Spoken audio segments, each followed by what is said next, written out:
سعودی عرب میں 9 ذی الحجہ ہوتی ہے تو یہاں پہ عموماً 8 ذی الحجہ ہوتی ہے. تو 9 ذی الحجہ کے متعلق جو فضیلت آئی ہے وہ ہر جگہ کی 9 ذی الحجہ کے متعلق ہے یا صرف جو سعودی عرب میں 9 ذی الحجہ کا جو دن ہوگا وہ پورے دنیا میں اس فضیلت والا دن ہوگا؟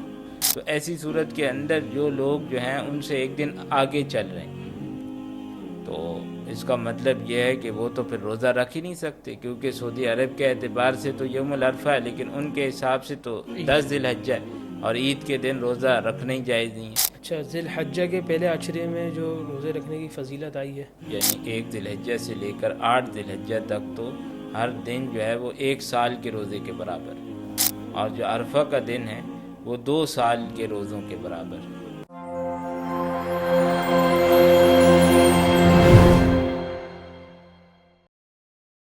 السلام علیکم ناظرین کرام، میں ہوں دین الہی الرحمن اکیڈمی کے پروگرام آپ کے مسائل کے حل میں خوش آمدید. آج ہمارے ساتھ موجود ہیں مہمان گرامی. مسائل کے جواب کے سلسلے میں مفتی طاہر صاحب. السلام علیکم ورحمۃ اللہ وبرکاتہ. وعلیکم السلام ورحمۃ اللہ وبرکاتہ.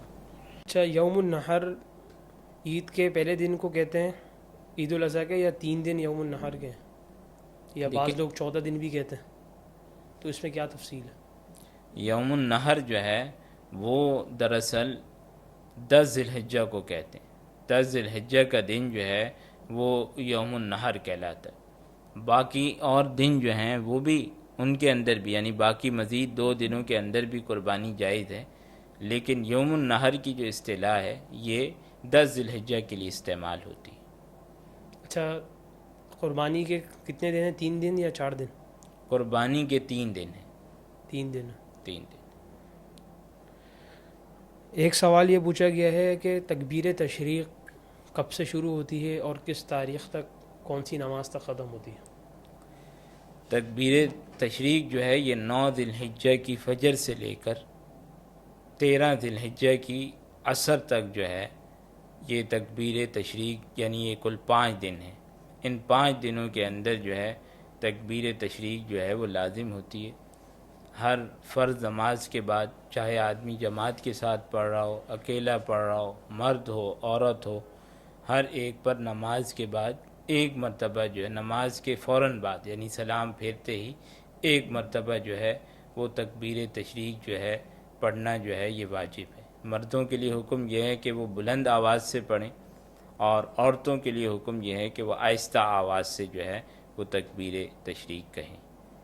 اچھا، اگر کوئی شخص تکبیر تشریق پڑھنا بھول گیا کسی نماز کے بعد تو اس کا کوئی کفارہ ہے یا صرف وہ توبہ کر لے، استغفار کر لے اللہ تعالیٰ سے؟ جب تک وہ اپنی جگہ پر بیٹھا ہوا ہے اور کوئی نماز جو ہے اس نے شروع نہیں کی تو اس وقت تک، یعنی تھوڑی بہت تاخیر اس سے ہو جائے تو یاد آتی فوراً پڑھ لے. لیکن اگر بہت زیادہ وقت گزر چکا ہے اور اس سے نہیں پڑھی تو اب اس کا وقت جو ہے وہ ختم ہو گیا. اب اس کے لیے حکم یہ ہے کہ اس پہ توبہ و استغفار کرے، اس کے علاوہ اور کوئی اس کا کفارہ نہیں. اچھا، ایک سوال آج کل یہ بھی پوچھا جاتا ہے کہ 9 ذی الحجہ کے متعلق، سعودی عرب میں 9 ذی الحجہ ہوتی ہے تو یہاں پہ عموماً 8 ذی الحجہ ہوتی ہے. تو 9 ذی الحجہ کے متعلق جو فضیلت آئی ہے وہ ہر جگہ کی 9 ذی الحجہ کے متعلق ہے یا صرف جو سعودی عرب میں 9 ذی الحجہ کا جو دن ہوگا وہ پورے دنیا میں اس فضیلت والا دن ہوگا؟ دیکھیں، یہ بات یاد رکھیں، شریعت کے جتنے بھی احکام ہیں جس جگہ وہ ہو رہے ہیں اسی کا اعتبار. آپ رمضان کے اندر دیکھتے ہیں، عید کے اندر دیکھتے ہیں، تمام معاملات کے اندر یہی ہوتا ہے کہ اسی جگہ کا ہی اعتبار ہے. اسی طرح عرفہ، عام طور پہ یہ سوال پیدا ہوتا ہے روزے میں کہ 9 ذی الحجہ یعنی یوم العرفہ کا جو روزہ ہے اس کے اندر لوگ یہ پوچھتے ہیں کہ بھائی پاکستان کے دن کے حساب سے رکھیں یا پھر عرفہ کے دن کے حساب سے. اصل میں ان کے ذہن میں یہ بات ہوتی ہے کہ جو لوگ عرفات میں جمع ہو رہے ہیں اور عرفات کے اندر جو ہے ایک عظیم حج کے رکن کا اہتمام کیا جا رہا ہے، یہ روزہ اس کی وجہ سے. حالانکہ یہ بات درست نہیں ہے. یہ کیونکہ عرفات کے اندر جو لوگ ہیں ان کے لیے تو شریعت کا حکم یہ ہے کہ ان کے لیے روزہ نہ رکھنا بہتر ہے، کیونکہ روزہ رکھنے کی وجہ سے ممکن ہے کہ حج کی کمزوری ہو جائے آدمی کو اور حج کے افعال جو ہے وہ صحیح طریقے سے ادا نہ کر سکے. البتہ اگر جو ہے کسی کو اپنے اوپر پورا یقین ہے اور صحت مند آدمی ہے کہ روزہ رکھنے سے اس پر کوئی فرق نہیں آئے گا تو وہ رکھ بھی سکتا ہے، اس کو منع نہیں ہے۔ لیکن عام طور پر لوگوں کو منع کیا جاتا ہے کہ وہ روزہ نہ رکھیں تاکہ ایسا نہ ہو کہ حج کی افعال میں، ادائیگی میں کوئی رکاوٹ پیش آئے۔ تو یہ اس وجہ سے نہیں ہے، بلکہ یہ 9 ذی الحجہ کی اپنی فضیلت ہے، اس لیے جو جس علاقے کے اندر ہے وہی۔ اور پھر یہ بھی دیکھیے، اگر یہ کہا جائے کہ بھائی سعودی عرب کے یوم العرفہ کا اعتبار ہوگا، تاریخ کا اعتبار ہوگا، تو ایسی صورت کے اندر جو لوگ جو ہیں ان سے ایک دن آگے چل رہے ہیں، تو اس کا مطلب یہ ہے کہ وہ تو پھر روزہ رکھ ہی نہیں سکتے، کیونکہ سعودی عرب کے اعتبار سے تو یوم العرفہ ہے، لیکن ان کے حساب سے تو 10 ذی الحجہ ہے، اور عید کے دن روزہ رکھنا ہی جائز نہیں ہے، تو وہ تو اس فضیلت سے پھر محروم ہو جائیں گے۔ تو شریعت نے جو احکام دیے ہیں، ہر جگہ کا اپنا اعتبار ہے، جہاں آدمی رہ رہا ہے جس ملک کے اندر، اس ملک کے اندر جو تاریخ ہے اسی کا اعتبار ہے۔ اچھا، ایک سوال یہ بھی ہے کہ جو قربانی کرتا ہے تو اس کے لیے یہ ہے کہ جب ذی الحجہ کا چاند نظر آئے تو اب وہ ناخن کاٹنا چھوڑ دے، تو اب سوال یہ پیدا ہوتا ہے کہ یہ چیز واجب ہے، ضروری ہے؟ اگر کسی شخص نے ناخن نہیں کاٹے اور اس کے بہت زیادہ ناخن بڑے ہوئے ہیں، 40 دن پورے ہونے والے ہیں، 40 دن سے جو بڑے ہیں تو گناہ ہوتا ہے، تو اب وہ کیا کرے؟ اس کا کیا حکم ہے؟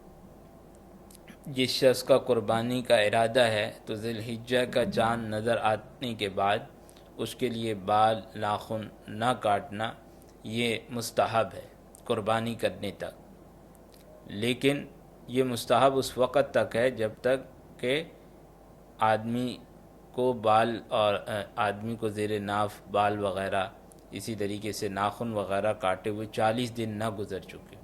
اگر 40 دن گزر چکے ہیں تو پھر اس کے حق میں مستحب نہیں، بلکہ اس کے لیے حکم یہ ہے کہ گناہ سے بچنے کے لیے وہ اپنے بال ناخن جو ہے وہ تراش لے۔ بس اس میں یہ ہوگا کہ اس کو اس کا ثواب تو نہیں ملے گا، لیکن اس کی قربانی میں کوئی فرق نہیں پڑے گا اس سے۔ اچھا، ذی الحجہ کے پہلے عشرے میں جو روزے رکھنے کی فضیلت آئی ہے تو اس کے متعلق رہنمائی فرمائیں کہ کیا فضیلت ہے؟ اس کے متعلق حدیث کا مفہوم یہ ہے کہ ہر دن، یعنی 1 ذی الحجہ سے لے کر 8 ذی الحجہ تک تو ہر دن جو ہے وہ 1 سال کے روزے کے برابر، اور جو عرفہ کا دن ہے وہ 2 سال کے روزوں کے برابر ہے، کہ وہ 2 سال جو ہے یعنی 1 سال پچھلا اور 1 سال آئندہ، ان 2 سالوں کے گناہوں کا کفارہ بنتا ہے۔ اچھا، گناہ سے مراد صغیرہ گناہ کا کفارہ؟ جی، صغیرہ گناہ مراد ہیں، کبیرہ گناہ کے لیے توبہ ضروری ہے۔ اچھا مفتی صاحب، ایک سوال یہ پوچھا گیا ہے کہ حج کے دوران طواف افاضہ کیا ہے؟ طواف افاضہ جو ہے یہ طواف زیارت ہی کا دوسرا نام ہے، جو حج کا جو ہے دوسرا رکن ہے، جس کے بغیر جو ہے حج کی تکمیل جو ہے نہیں ہوتی، تو یہ حج کا جو دوسرا رکن طواف زیارت ہے اسی کا نام طواف افاضہ بھی ہے۔ اچھا، ایک سوال خواتین کے متعلق ہے کہ خواتین کے لیے حج پر جانا ضروری ہے؟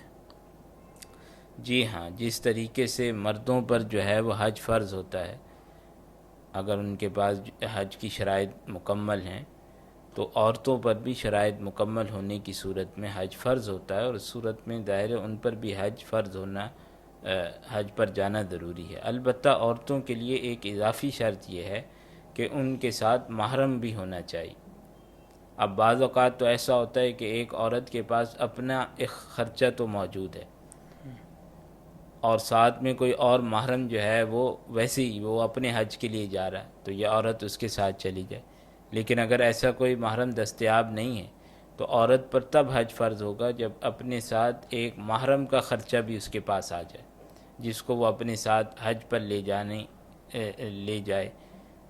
جا کر جو ہے وہ حج کی ادائیگی کرے۔ تو خلاصہ یہ کہ بغیر محرم کے عورت کے لیے حج پر جانا جائز نہیں۔ اب کوئی عورت ایسی ہے کہ اس کے پاس اپنے تو اخراجات موجود ہیں لیکن اس کو کوئی محرم مل نہیں رہا، یا تو اس وجہ سے کہ اس کے پاس خرچہ نہیں ہے، یا کوئی جانے کے لیے تیار نہیں ہے، اور زندگی بھر جو ہے وہ اس کو ایسا موقع نہیں ملا، تو بھی شرعاً وہ گناہگار نہیں ہوگی حج کی ادا نہ کرنے کی وجہ سے، لیکن اس کے لیے حکم یہ ہے کہ وہ ایک وصیت جو ہے وہ کر کے جائے کہ میری انتقال کے بعد میری طرف سے جو ہے وہ حج بدل کروا دیا جائے۔ اچھا، ایک سوال یہ ہے کہ عورت کے لیے محرم کے ساتھ جانا ضروری ہے؟ اگر عورت کے پاس کوئی رضائی رشتہ دار ہو، رضائی بھائی ہے یا کوئی بھی رضائی رشتہ دار ہے جو کہ مرد ہے، تو ایسی صورت میں وہ معتبر ہوگا سفر کے لیے، حج کے سفر کے لیے؟ ہاں، اگر رضائی رشتہ دار قابل اعتبار ہے اور اس سے کسی قسم کے فتنے کا اندیشہ نہیں ہے تو ایسی صورت کے اندر جو ہے اس کے ساتھ بھی وہ سفر کر سکتی ہے حج کا۔ اچھا، ایک سوال یہ بھی پوچھا ہے کہ حج پہ جانے کے لیے شرعاً پاسپورٹ اور ویزا کا ہونا ضروری ہے؟ شرعاً استعداد تو ہونا ضروری ہے کہ سواری اور اسی طریقے سے اس ملک میں جانے کی اجازت یہ، اور آج کل استعداد جو ہے وہ بغیر ویزے اور پاسپورٹ کے حاصل نہیں ہوتی، تو اس اعتبار سے کہہ سکتے ہیں کہ مثال کے طور پہ ایک آدمی کو پاسپورٹ اور ویزا نہیں ملا، اس وجہ سے اس سے تاخیر ہو رہی ہے، تو اس کی وجہ سے وہ گناہگار نہیں ہوگا۔ اچھا، ایک سوال یہ ہے کہ اگر کوئی شخص، کسی شخص نے 3 دن رمی کری اور چوتھے دن میں وہ رک گیا، تو چوتھے دن کی رمی اس کے لیے ضروری ہوگی یا بغیر رمی کی جا سکتا ہے؟ اگر جو ہے وہ رک گیا ہے زوال تک، صبح صادق تک اگر وہ رک گیا ہے تو ایسی صورت میں پھر اس کو رمی کر کے جانا چاہیے، رمی کریے بغیر جانے کی صورت میں دم دینا پڑے گا اس کو۔ جزاک اللہ مفتی صاحب، وقت دینے کا شکریہ، اجازت چاہوں گا۔ اللہ تعالیٰ ہم سب کو مسائل سمجھ کر اس پر عمل کرنے کی توفیق عطا فرمائے۔ السلام علیکم ورحمۃ اللہ وبرکاتہ۔